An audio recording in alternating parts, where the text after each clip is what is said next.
राधे राधे कृष्ण कन्हैया, गोपाल प्यारो मुरली बजैया।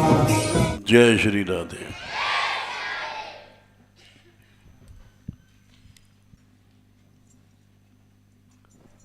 आज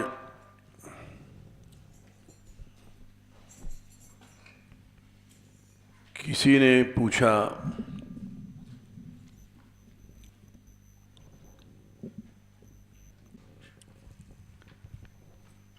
प्रसंग चल रहा था उत्कंठा का। कल आपने क्या कहा था, किस विषय पर कहने का? अपराध की निवृत्ति, राग की निवृत्ति।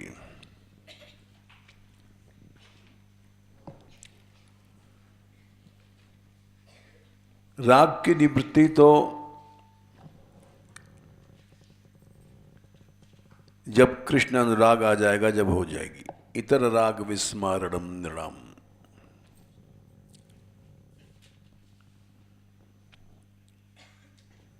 जैसे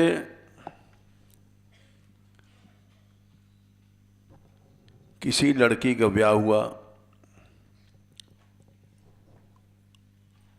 विवाह के बाद फिर वो पीहर छोड़ करके गई और पति का राग मिला,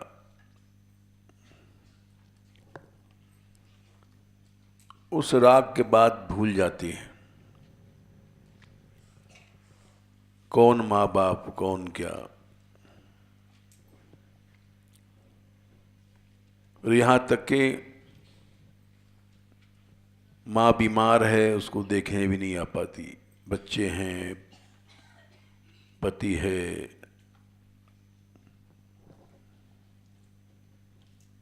तो संपूर्ण राग नष्ट हो गया माता पिता का।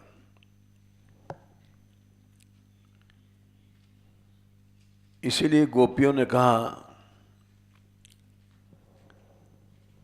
जब भगवत रस मिलेगा, गोपी गीत में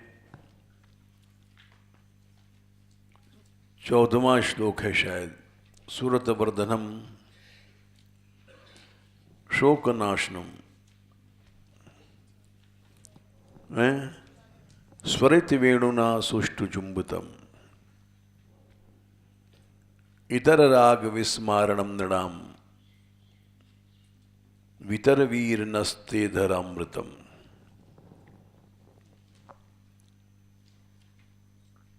सब राग भूल जाएंगे आज जब वो कृष्ण में अनुराग होगा।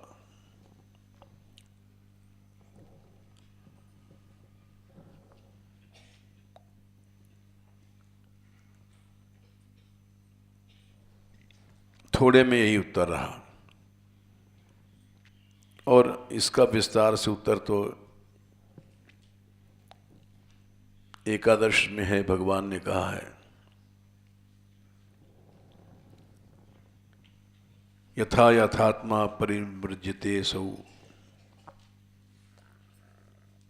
जैसे जैसे भगवान में अनुराग होता है, तथा तथा पश्यति वस्तु सूक्ष्म सूक्ष्म चक्षुर्यथैवांजन संप्रयुक्तम। जैसे अंजन लगाओ, धीरे धीरे मोतिया कटता है। पुराने जमाने की बात है।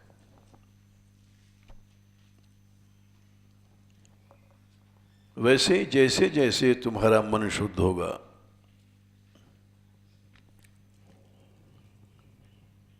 वैसे वैसे तुमको उत्तरोत्तर प्राप्ति होगी।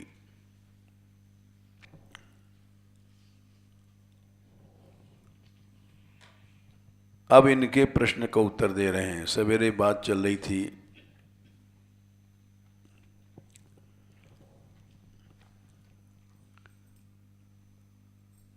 कुछ संतों ने प्रश्न किया, जो प्रातःकाल आए थे, उत्कंठा कैसे भगवान में बढ़े।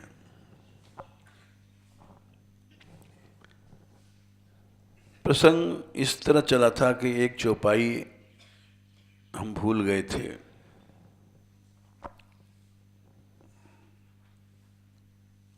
चितवत रहूं प्रभु दिन राती, अब पुण्य देख जुड़ानी छाती।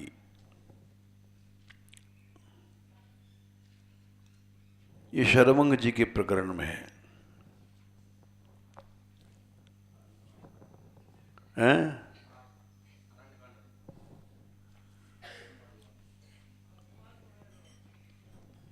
संख्या क्या है? 8 है।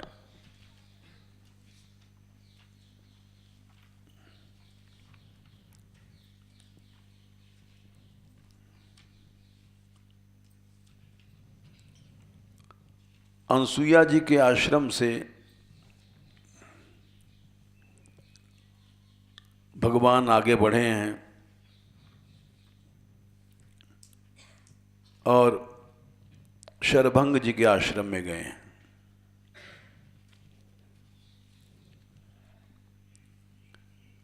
इन स्थानों पे पहले बड़े जंगल थे।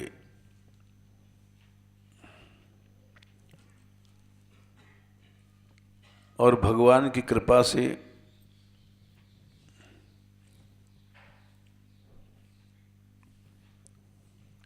इन स्थानों पर हमको रहने का अवसर मिला।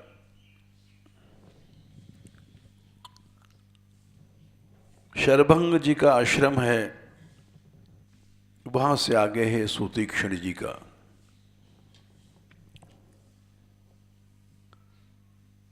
वहां एक बड़ा ऊंचा सा पेड़ है, अब भी लोग कहते हैं उस जमाने का है, जिसके पीछे छिप करके राम ने और उनकी दशा देखी थी।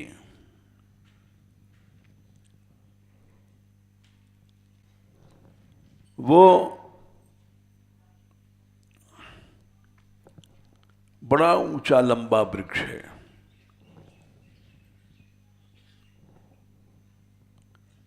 और उन्होंने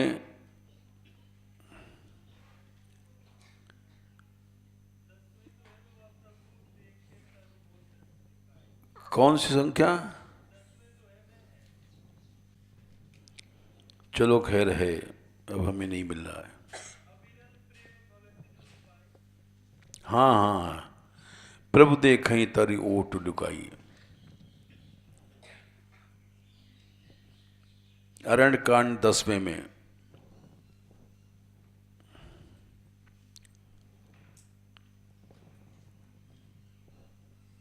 उनकी प्रेम के दशा भगवान छिप के देख रहे थे।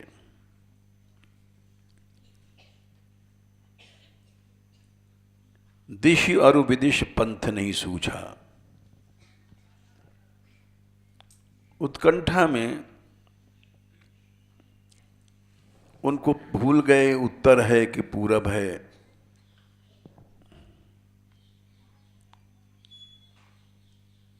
और ये भी भूल गए मैं कौन हूं। को मैं चलो कहां नहीं बूझा। अपने आप को भूल गए। उत्कंठा ऐसी होनी चाहिए।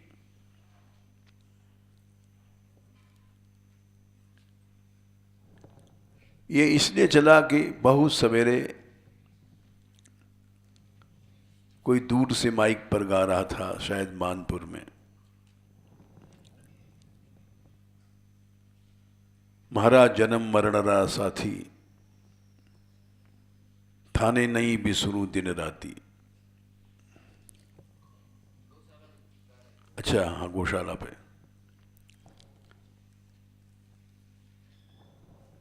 था देखा बिन कल न परत है, जानत मेरी छाती। ऊंचे चढ़ चढ़ पंथ निहारूं,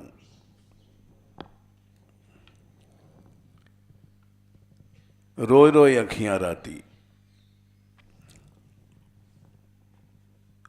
कैसा विश्वास है और कैसी उत्कंठा है।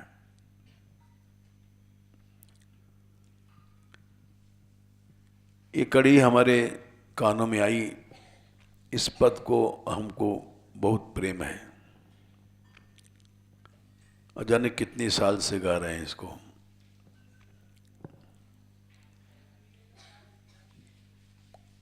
तो वो दिन याद आए, 60 साल पुरानी बात है जब हम आए थे।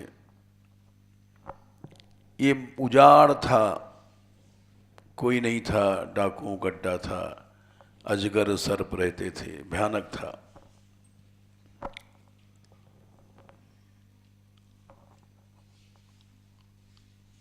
और नींद नहीं आती थी डर के कारण, प्रेम वेम नहीं था भगवान में।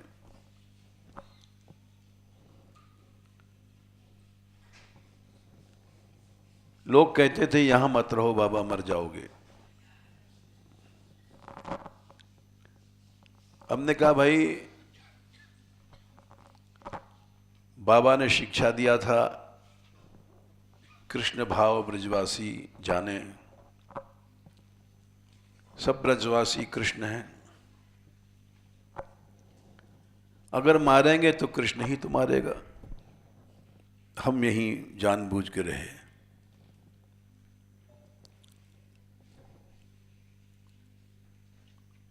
और यहां तक कि ऊपर रहते थे, ऊपर जो अट्टा है,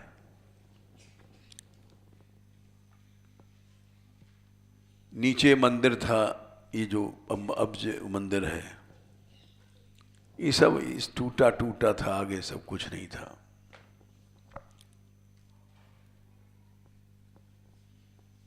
तो हम मंदिर में दर्शन करने आए सवेरे, ठाकुर जी चोरी गए थे, कुछ नहीं था, एक चित्र था बस। तो तमाम पोटें पड़ी कपड़े की, चोरी करके आए थे, रात में लोग यहां रख गए थे।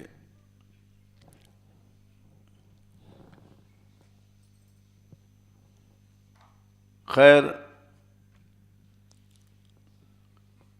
बड़ा लंबा वो उपाख्यान है, हम यहीं रहे जानबूझ करके।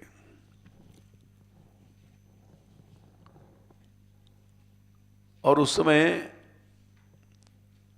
रात भर घूमते रहते थे, नींद नहीं आती थी। कभी मंदिर, श्री जी के मंदिर के नीचे पड़े रहते थे, कभी इधर उधर। उस समय ऐसी उत्कंठा थी, जाने किधर से श्री जी आ जाएंगी। ऐसा भी विचार आता था रात में। अब वो उत्कंठा नहीं है, जाने क्यों नहीं है, चली गई। यूं गाते हैं लेकिन प्रेम नहीं है, भक्ति नहीं, उत्कंठा नहीं, सिर्फ आवाज निकलती मुंह से, है कुछ नहीं हृदय में।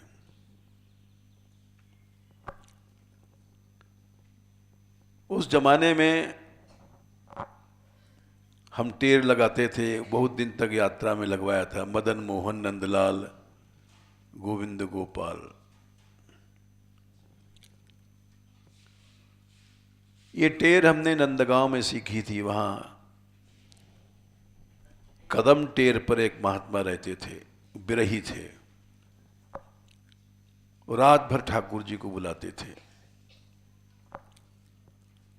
अब तो जमाना बदल गया,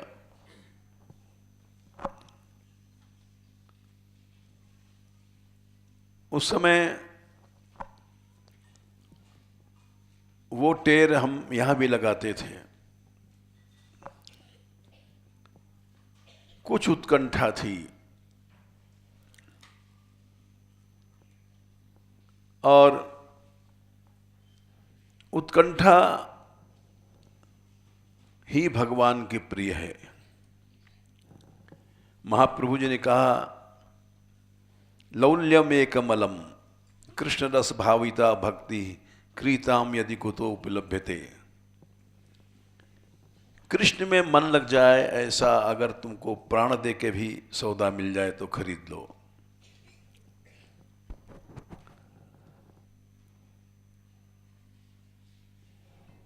तो वो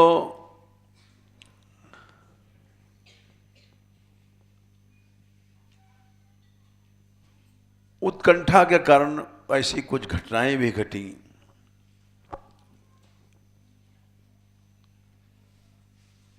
जो आज हम भी नहीं समझ सकते और किसी से कहें वो भी नहीं समझेगा।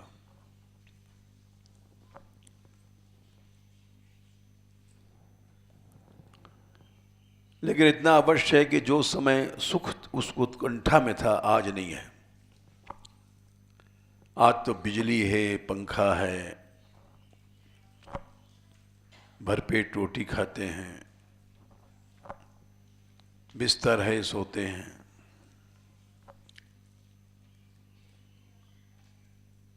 उस जमाने के एक साथी थे सखी शरण जी, वो चले गए। उन्होंने एक गद्दा बना दिया था जाड़े में, क्योंकि हम भीतर नहीं सोते थे डर के कारण।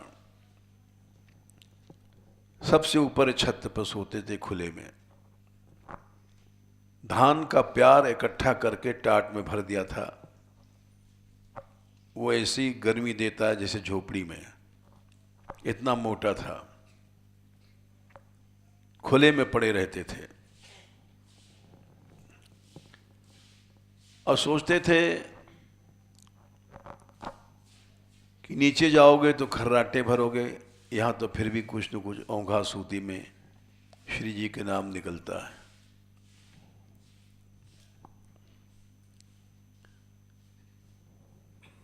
उत्कंठा भगवान को उतना प्यारी लगती है, इसीलिए हम शरभंग सुतीक्षण गए थे।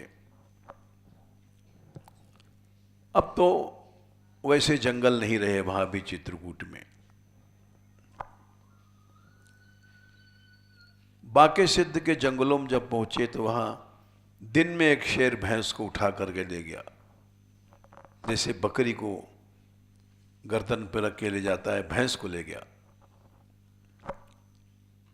ग्वारिया वहां के उसकी रक्षा में थे, चल नहीं पाई। ऐसे जंगल थे। शरभंगा जी हम पहुंचे तो ये वहां की चौपाई है। शरभंग जी ने कहा कि चतिवत पंथ रहो दिन राती, अरण्य कांड 8। दिन रात मैं आपका रास्ता देखता था।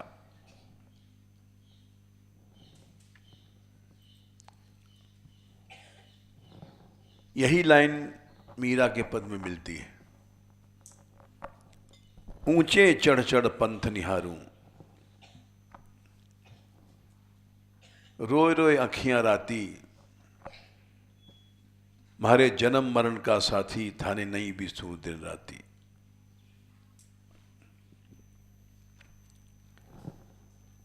ऐसा विश्वास होना बड़ा कठिन है। कुछ कुछ ऐसा विश्वास था, इसलिए हम यहां रुक गए।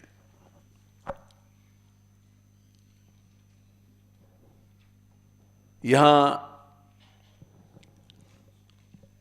बहुत सी आपत्तियां भी आई, उनको कहने से कोई फायदा नहीं। लेकिन आपत्तियों में हम विश्वास से अड़े रहे।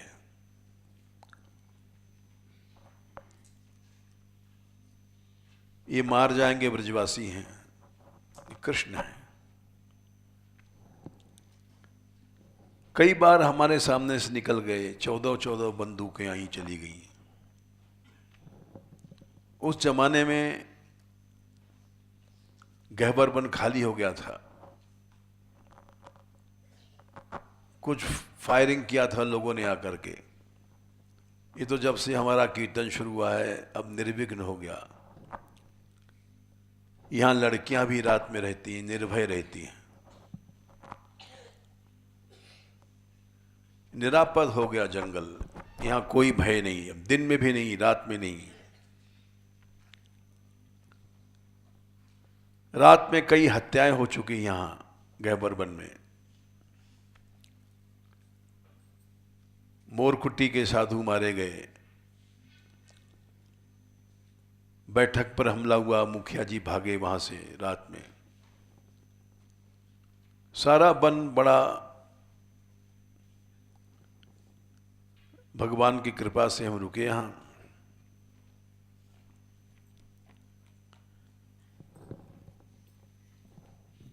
तो वो उत्कंठा ऐसी प्यारी चीज है जिसको मीरा ने लिखा है।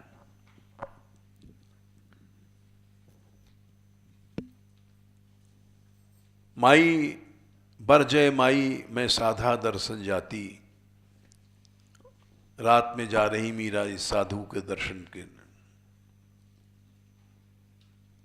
मां डांट रही है, लोग कहे सुन धीमड़ी, काहे गुण फूली। क्यों इतराती है? सब संसार सो रहा है और तुझे नींद नहीं है। तो मीरा कहते गैली दुनिया बावरी, जाको राम न भावे, जा रहे हृदय हरि बसे, त्याको नींद ना आवे। मां जिसके हृदय में भगवान है क्या सो सकता है? ये मीरा को उत्तर है।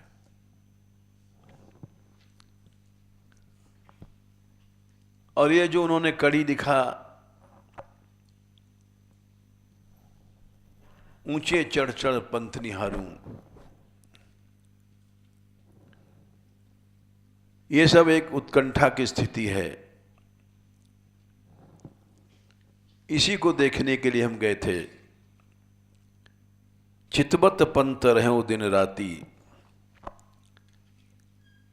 चौपाई तो याद थी लेकिन शरभंगा जी के है ये हम भूल गए थे,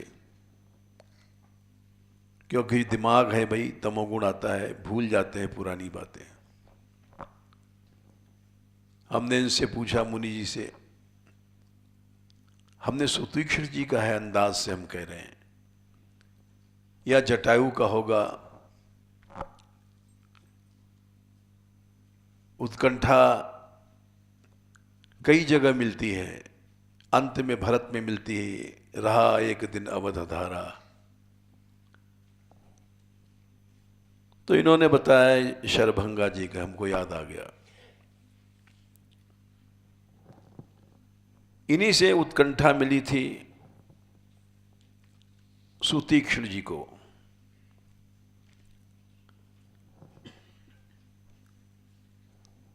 10वें श्लोक में दिस अरु विदिश पंथ नहीं सूझा। दिशा विदिशा कहते हैं दिक्कोण, 4 दिशाएं 4 दिक्कोण। भूल गए पूरब पश्चिम उत्तर दक्षिण कोण। अग्निकोण, नैऋत्य कोण, वायव्य कोण, ईशान कोण, ये 4 कोण हैं। इनको विदिशा कहते हैं। कुछ याद नहीं है उत्तर कहां जाना, को मैं चलूं कहां नहीं बूझा।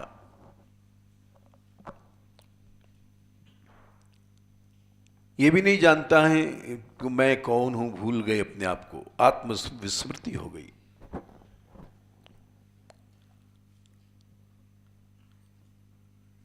गोपियां भी भूल गई थी कृष्ण को ढूंढते ढूंढते।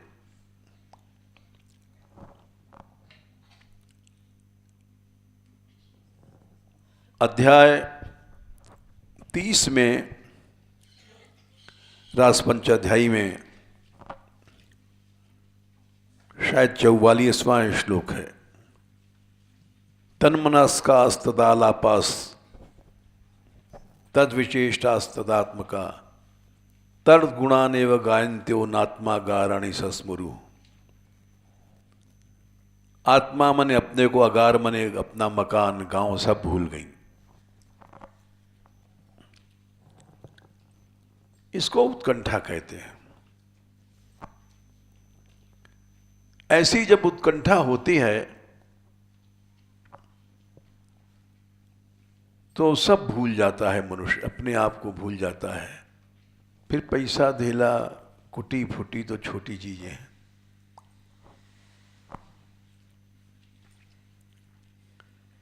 कबहू फिर पाछे पुन जाई, कबहू नृत्य करे गुन गाई। कभी नाचते हैं कभी गाते हैं।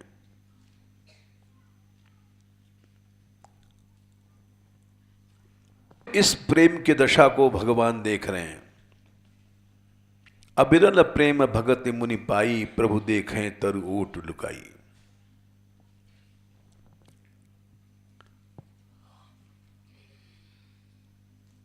उस वृक्ष के नीचे अब तक याद है वो उस जंगल की छटा हमको। बड़ा ऊंचा वृक्ष है। अब वो हमें तो अब संदेह लगता है त्रेता युग का वृक्ष कलयुग में कैसे रहेगा, लेकिन उस समय विश्वास था। उस समय ऐसा विश्वास था, इस विश्वास के आधार पर हम यहां मानगढ़ रह गए।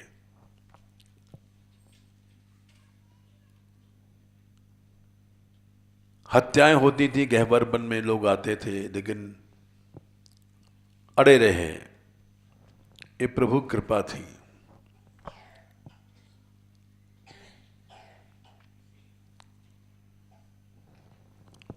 ऐसी दशा को आस्वादन प्रभु भी करते हैं।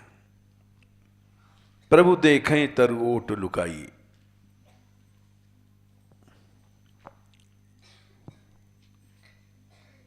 और उनके प्रेम को देख करके प्रभु हृदय में प्रकट हो गए।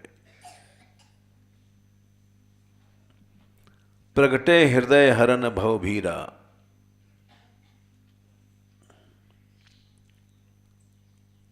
और जब प्रभु हृदय में प्रकट भये तो मुनि की समाधि लग गई। मुनि मगमाज अचल हुई बैसा, पुलक शरीर पनस फल जैसा। शरीर में रोंगटे खड़े हो गए।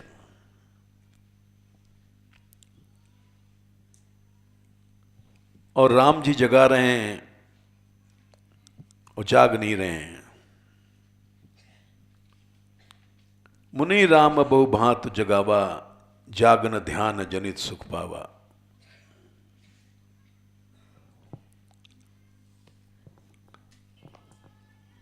उत्कंठा जब आती है तब उदाहरण हमने दिया गोपियों का, सूतीक्षर के, शरभंग के, कि सब कुछ आदमी भूल जाता है।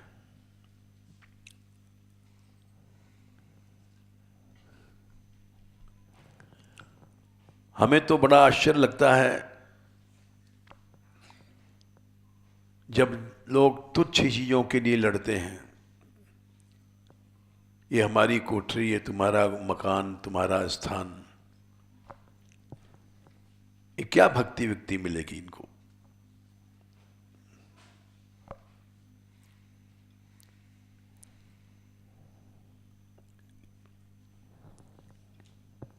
इन तुच्छ चीजों के पर जब लड़ते हैं तो इसका परिणाम क्या है?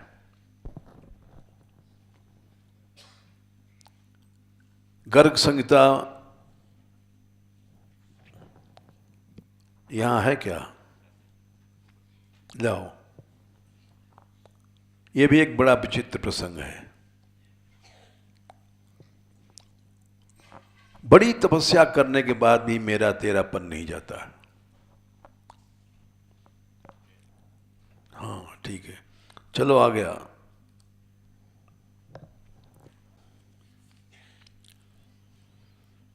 दोनों तपस्या करते थे। गर्ग संहिता 13वां अध्याय।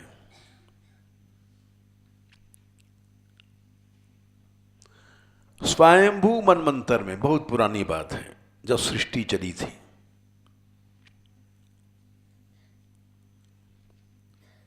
भृगुवंश में उत्पन्न हुए थे वेदशिरा, और विंध्याचल पर्वत पर तपस्या करने गए। वहीं पर अश्वशिरा आ गए।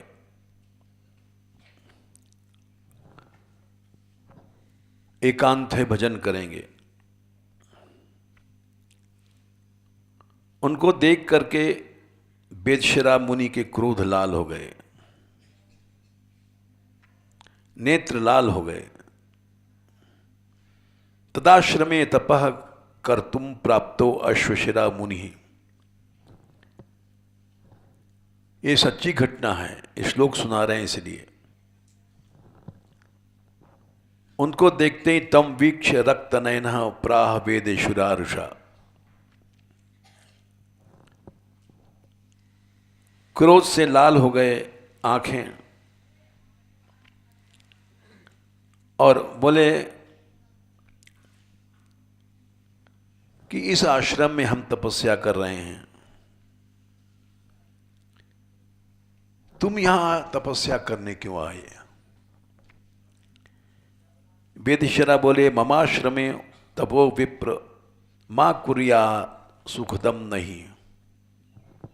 यहां तुम तप करोगे, हमें सुख नहीं मिलेगा। अन्यत्र ते तपो योग्या भूमिर्नास्ति तपोधन। कहीं और जगह चले जाओ, यहां हमारा एकांत है। इस एकांत के कारण ऐसा पाप हुआ कि दोनों ने दोनों को शाप दिया।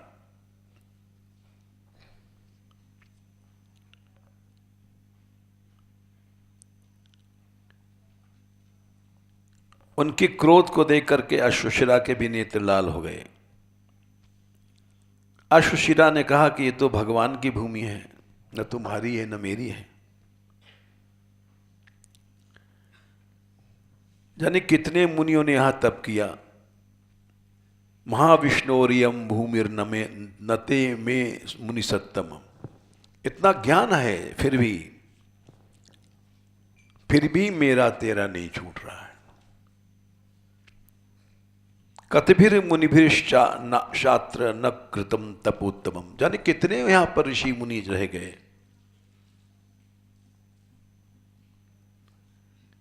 और तुम श्वसन सर्पैवत्वम में वृथा क्रोधम करोषि।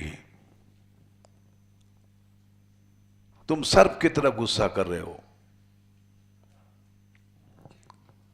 यहां हम अकेले तप करेंगे, चले जाओ। तथा सर्पो भव तुम ही भूयाते गरुरात भयम। जाओ, सर्प हो जाओ, और तुमको गरुड़ का भय मिलेगा, खाएगा।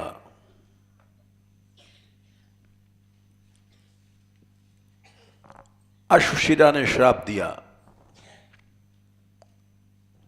तो वेदशिरा में भी श्राप दिया। जैसे हम लोग लड़ते हैं, तू कुत्ता, बोले तू कुत्ता क्यों, हम कुत्ता नहीं, तू गधा है।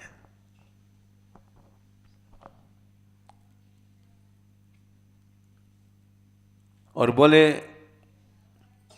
तुम महाउद्रभिप्रायो लघु द्रोहे महोद्यमम कार्यार्थी काम एव कौ तुम काको भव दुर्मते। तू चिल्ला रहा है, क्रोध कर रहा है, कौआ बन जा। पक्षिन में अधम चंडाला। और दोनों महान तपस्वी थे। ऐसा नहीं कि भगवान को आना पड़ा बीच में।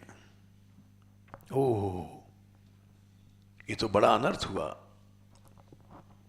दोनों को श्राप अमोघ है, और दोनों ही अब बनना पड़ेगा। इनको सर्प बनना पड़ेगा, इनको कौवा बनना पड़ेगा।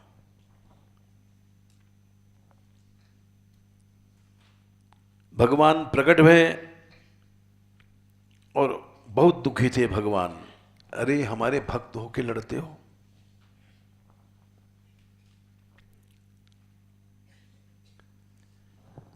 बोले जैसे हमारे शरीर में दोनों भुजाएं एक सी होती हैं भाई, भक्त सब एक होते हैं।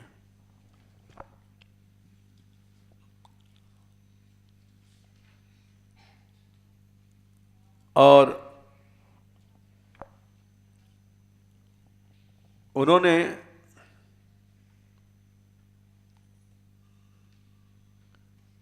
समझाया दोनों को।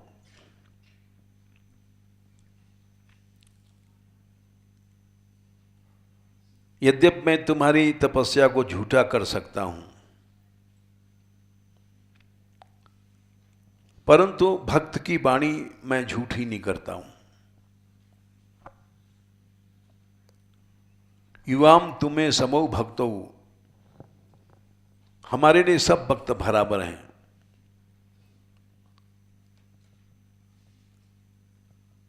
भुजौ इव तनौ मुनु, जैसे दो भुजाएं बराबर होती हैं। स्ववाक्यम तुम मृषा कर तुम समर्थो हम मुनीश्वरो, लेकिन भक्त वाक्यम मृषा कर तुम नेच्छामि शपथो मम। यह सगोंद है मेरी कि मैं भक्त की वाणी को झूठा नहीं करता हूं। इसलिए भगवान ने अपनी प्रतिज्ञा तोड़ा था और भीष्म की प्रतिज्ञा रखा था। यहां प्रतिज्ञा किया है भगवान ने, भक्त वाक्यम मृषा कर तुम नेच्छामि शपथो मम। वृंदावन खंड 13वां अध्याय 12वां श्लोक। मेरी प्रतिज्ञा है, मैं भक्त की वाणी का वृथा नहीं करता हूं, इसलिए तुम जाओ कौआ बन जाओ।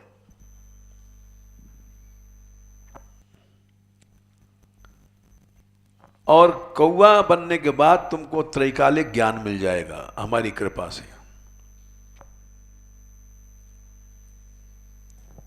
वही बने हैं काकभुषुंडी।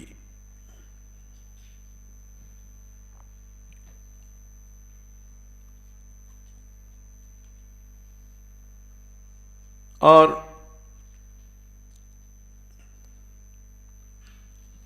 वेदशिरा से बोले तुम सर्प बन जाओ, वही था कालिया नाग।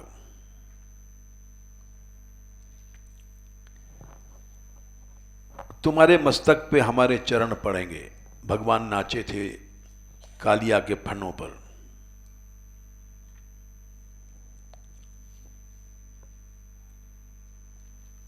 ते मूर्नि हे वेद शिरस चरणों में भविष्यतः, और तुमको गरुड़ का भय नहीं रहेगा। तदा ते गरुड़ाद भीतर न भविष्यति करीचित।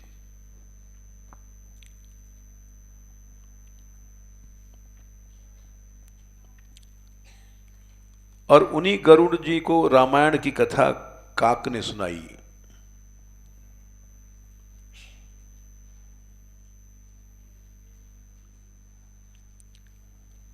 और नील पर्वत पर रहने लग गए। साक्षात काकभुंशो काकभुषुंडो अभूत योगींद्रो नील पर्वते, रामायण में आता है। नील पर्वत पर काकभुषुंडी जी रहते थे। राम भक्तो महातेजा सर्वशास्त्रार्थ दीपकः, रामायणम जगौ यो वै गरुड़ाय महात्मने। ये गरुड़ को उपदेश देंगे, तुम चिंता नहीं करो, हमारी भक्ति का कभी नाश नहीं होता।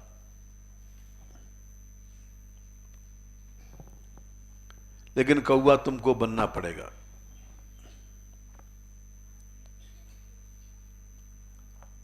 और तुमको भी कश्यप की 11 पत्नियों में श्रेष्ठ कद्रु थी। वो कद्रु ही रोहिणी बनकर के प्रकटी थी। कद्रु ने करोड़ों महासर्पों को जन्म दिया था।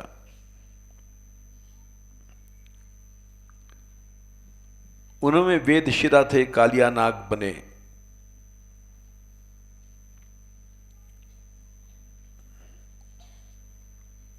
और इस तरह से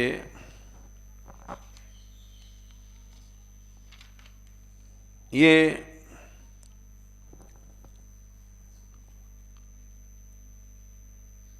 हम रोकते हैं जब लोगों को कि भाई तुम ऐसा मत करो, भक्ति भक्ति सब नष्ट हो जाएगी।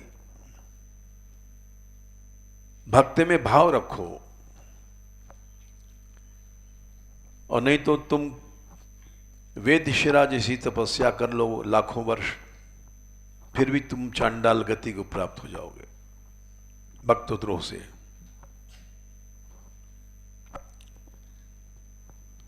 लेकिन हमारे समझाने पर भी कोई नहीं समझता है।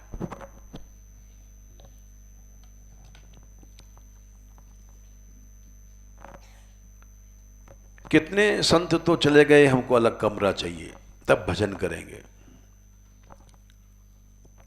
अब भाई हम इतने बड़े सेठ तो नहीं, हर एक आदमी को अलग कमरा बना में।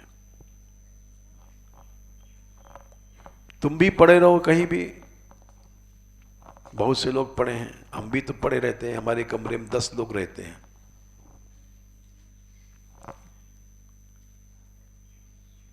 क्यों रहते हैं? सब भक्त हैं। हम अकेले इस्तेमाल करें स्वार्थ है, अपराध है। भक्त लोग उसका उपयोग करें, यही सबसे बड़ी सेवा है।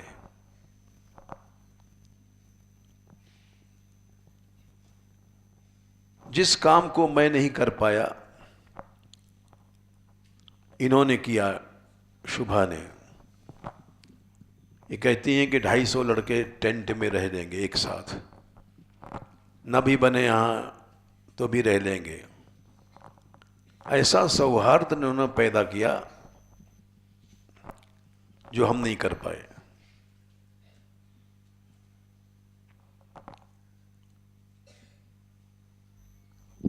और इसका परिणाम गलत होता है। जो एकांत से भी बनते हैं, हमारी कुटिया, हमारा कमरा, वो निश्चय मरने के बाद कौवा बनोगे या सर्प बनोगे। स्त्री है तो सर्पणी बनेगी, चाहे माला फेरें चाहे कुछ करें।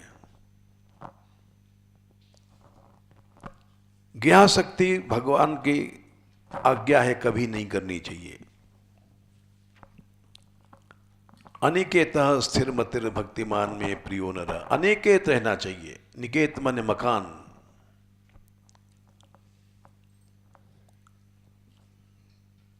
लेकिन ये वृत्ति नहीं छूटती है, किसी की नहीं छूटती है।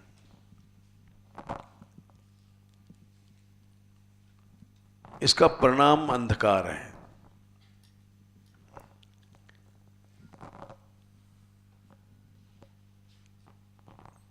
ज्ञाशक्ति जब नहीं छूटती है, तब पता है क्या होता है।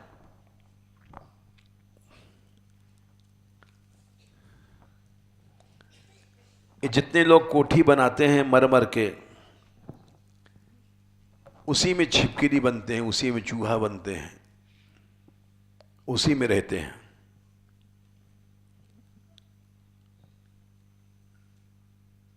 विदुर जी ने कहा है, अध्याय 3 5वां, 3 स्कंद 5वां अध्याय,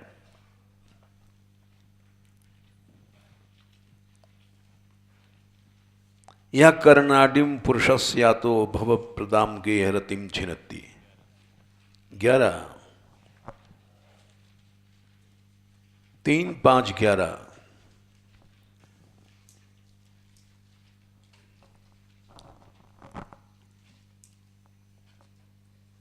गेहरती नहीं खत्म होती, भगवान खत्म करते हैं।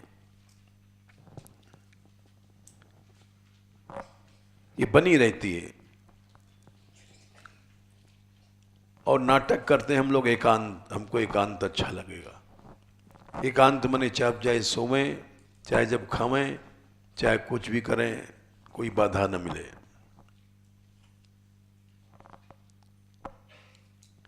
एकांत क्या होता है? कबीरदास ने कहा कि मैं एकांत में नहीं रहता हूं।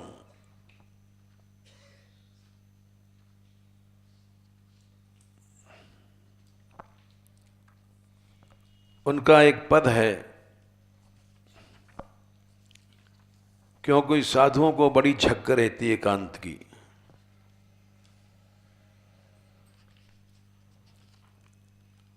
मोको कहां ढूंढे बंदे मैं तो तेरे पास में।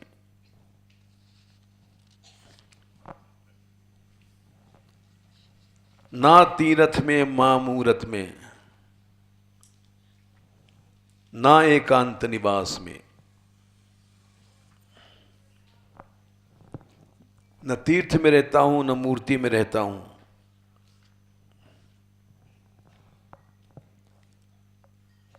न एकांत में रहता हूं। ना मंदिर में, ना मस्जिद में, ना शाकाशी कैलाश में, ना मैं जप में, ना मैं तप में, ना मैं व्रत उपास में, ना मैं क्रिया कर्म में रहता, नहीं योग संन्यास में। खोजी होए तुरंत मिल जाऊं एक पल की तलाश में। कहत कबीर सुनो भाई साधो, मैं तो हूं विश्वास में।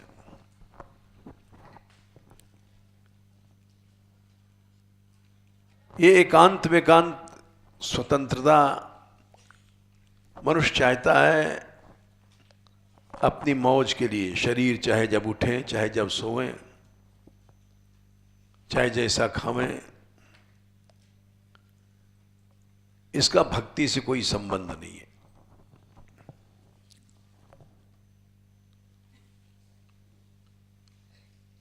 बड़े बड़े लोग आते हैं, कहते हैं हमको यहां कमरा मिल जाए हम भी रह लेंगे। श्रेष्ठ ही लोग, सेठ लोग, हम कह देते हैं भाई कमरा उमरा नहीं है। जब सब संत पड़े हैं ऐसे तुम भी पड़े रहो। एकांत क्यों चाहते हो? चाहे जब सो जाएं, चाहे जब उठ जाएं। देखा जाए तो जितने चोर हैं दुनिया में एकांत में रहते हैं, डाकू हैं एकांत में रहते हैं, सिंह है एकांत में रहता है, सर्प है एकांत में रहता है, हिंसक जितने जीव हैं एकांत में रहते हैं। पाप जितना होता है एकांत में होता है, भोग जितना होता है एकांत में होता है।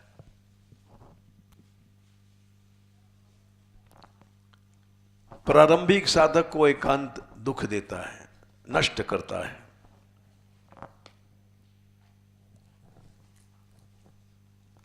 भागवत में भगवान ने कहा है एकांत तो सात्विक है,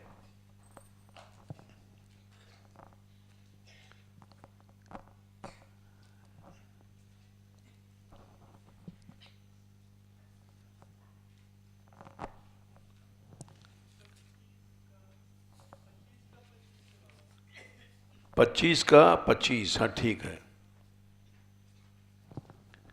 वरम तु सात्विको वासो, सात्विक है सत्वगुण, अच्छा है। ग्रामो राजस उच्यते, गांव में रहना राजस है। शराब जुआ जहां होता है वहां रहना तामस है। मन निकेतम तु निर्गुणम, मन निकेत मने जहां हमारा मूर्ति है, भक्त हैं, वो निर्गुण है। गुणातीत जगह वही जहां हमारे भक्त रहते हैं और मेरी मूर्ति रहती है।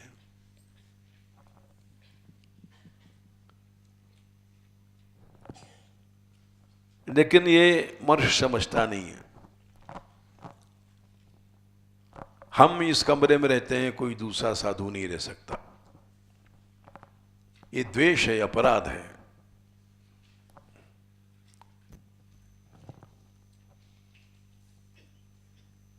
ऐसे में उत्कंठा कैसे आ जाएगी?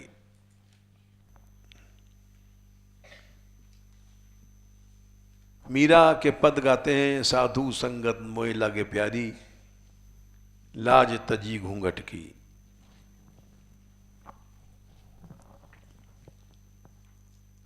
मीरा ने पहले कहा था बाला मैं बैरागन हूंगी। ये बड़ा प्रसिद्ध पद है, हम पहले गाते थे जब इलाहाबाद में थे।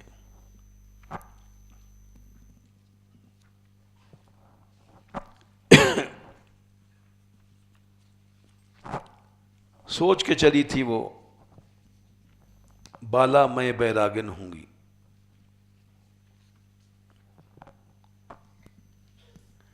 जिन भेषा म्हारो साहिब रिझे सोई भेष धरूंगी,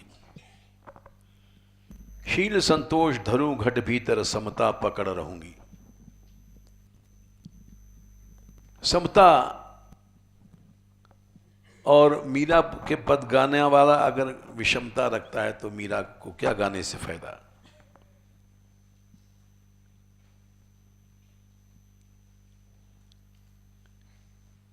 प्रीत प्रेम प्रीत सो हरि गुण गाऊं चरणन लिपट रहूंगी, संतों के चरणों में लिपट जाऊंगी।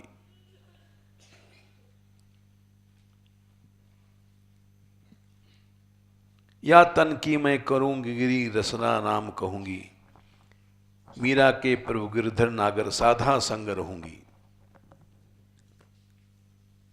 भक्तों के साथ रहूंगी।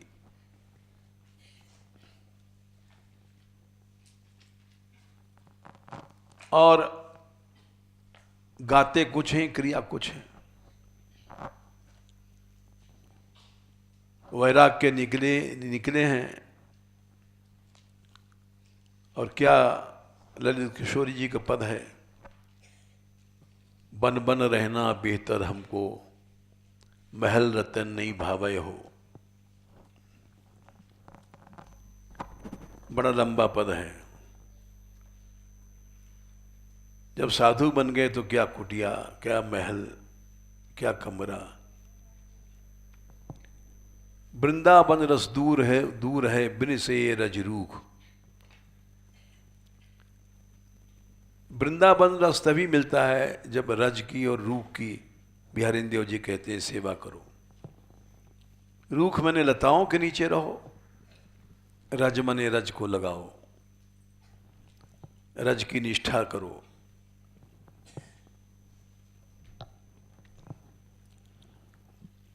तो उत्कंठा किसी ने पूछा सा सवेरे हमसे, इसलिए थोड़ा सा हम उत्कंठा पर बोल गए। उत्कंठा बंठा कुछ नहीं हो सकती इस जीवन में। देखो, साधन भक्ति, फिर भाव भक्ति, फिर प्रेम लक्षणा भक्ति। साधन भक्ति के करीब लगभग 60 अंग हैं भक्ति रसामृत सिंधु में। उसको पार करने के बाद फिर भाव भक्ति आती है। क्षांतिरभ्यर्थ कालत्वम विरक्तिर्मानुशून्यता, नाम गाने सदा रुचि, आसक्तिस्तद्गुणाख्याने प्रीतिस्तत् वसति स्थिले। ये उन्होंने 10 लक्षण बताए हैं। पूरा श्लोक हम भूल गए हैं। क्षांति, हर समय क्षमा, उद्वेग नहीं, क्रोध नहीं। अव्यर्थ काल, समय एक क्षण भी फालतू नष्ट न हुए। विरक्ति, मान शून्यता। इस 10 लक्षण होते हैं तो भाव भक्ति पर पहुंचता है। अभी तो भाव भक्ति क्या, साधन भक्ति नहीं आई है हम में। फिर उत्कंठा कैसी आ जाएगी।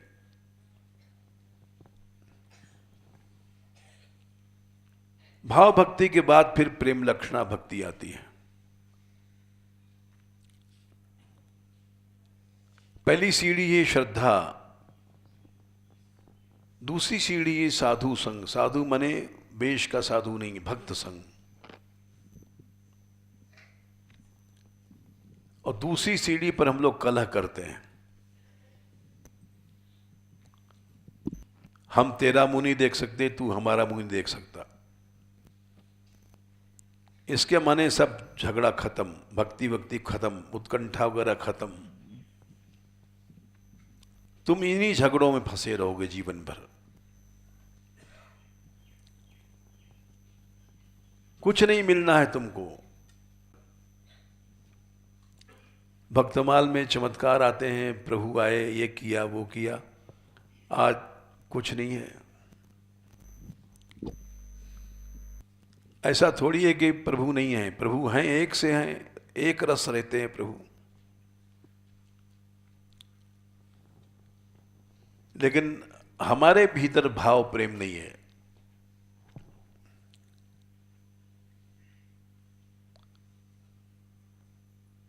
तीसरा है भजन क्रिया, तीसरी सीढ़ी है। भक्तों के पास जाके क्या सीखा? भजन किया। भजन क्रिया अगर सही सही सीख गए, लेकिन आजकल केवल अनर्थ सीखते हैं हम लोग। मेरा तेरा, तू उदासी सन्यासी, उस संप्रदाय का, मैं इस संप्रदाय का, यही शिक्षा हो रही है आजकल।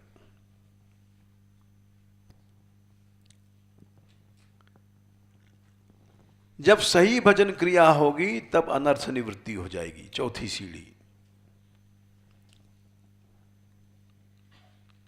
ये सब अनर्थ हैं।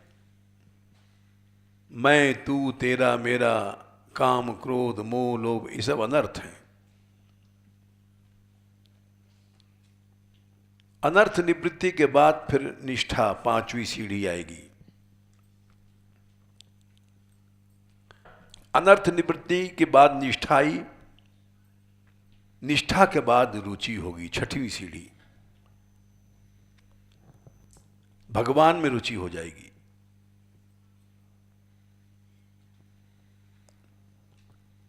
अपने आप उत्कंठा हो जाएगी छठवीं सीढ़ी पर।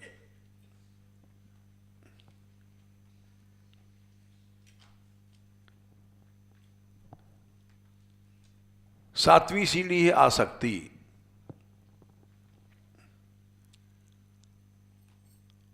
आसक्ति होने के बाद अपने आप फिर उत्कंठा, कहना नहीं पड़ेगा। जिसे स्त्री अपने पति के लिए उत्कंठित रहती है, मां का बेटा गुम हो गया तो मां को उत्कंठा रहती है, आसक्ति कारण से। आठवीं सीढ़ी है भाव। नौवीं सीढ़ी है प्रेम। अब यहां तो पहली सीढ़ी नहीं है।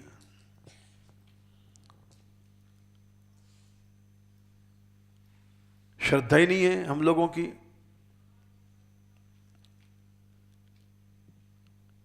बिना श्रद्धा के साधु संग बेकार है।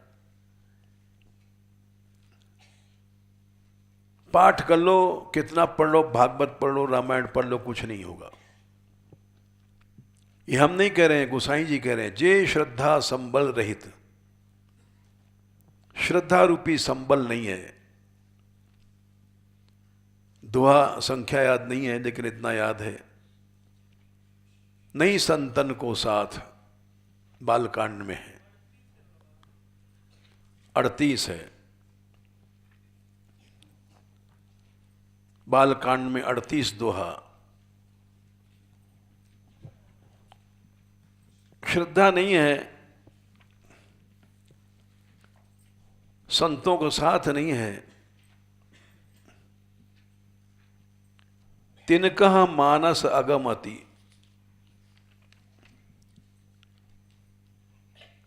उनके लिए ये रामायण अगम है। जन्म भर कथा को पाठ करो, कुछ नहीं होगा। जिन्हें न प्रिय रघुनाथ,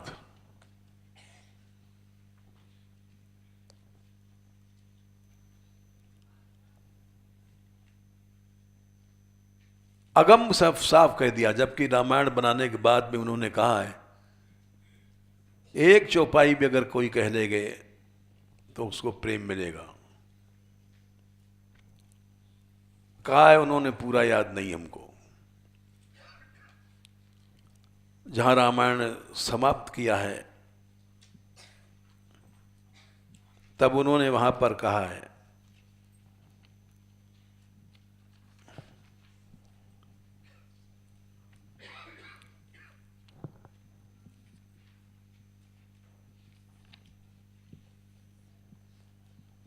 कही नाम बारक ते पी पावन हो ही राम नमामे थे। सतपंच चौपाई मनोहर जान जो नर उर धरे। 130 उत्तरकांड। दारुण अविद्या पंच जनित विकार श्री रघुबर हरे।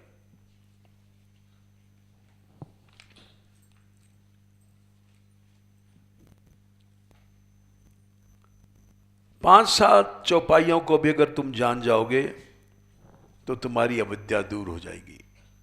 5-7 चौपाई, यानी 1-2 चौपाई भी रामायण की तुमको अविद्या नष्ट कर देगी। लेकिन क्या नष्ट करेगी? अगम है हमारे लिए एक भी चौपाई।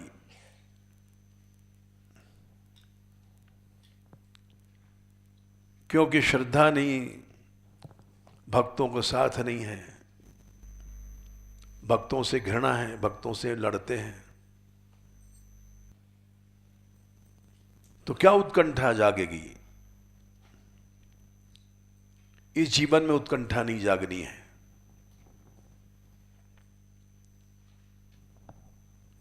ये थोड़ा सा हमको कहना पड़ा क्योंकि किसी संत ने पूछा था उत्कंठा कैसे जागे,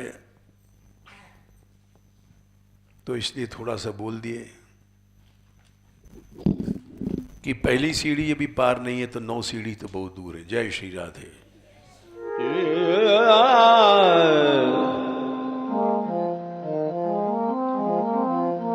Yeah.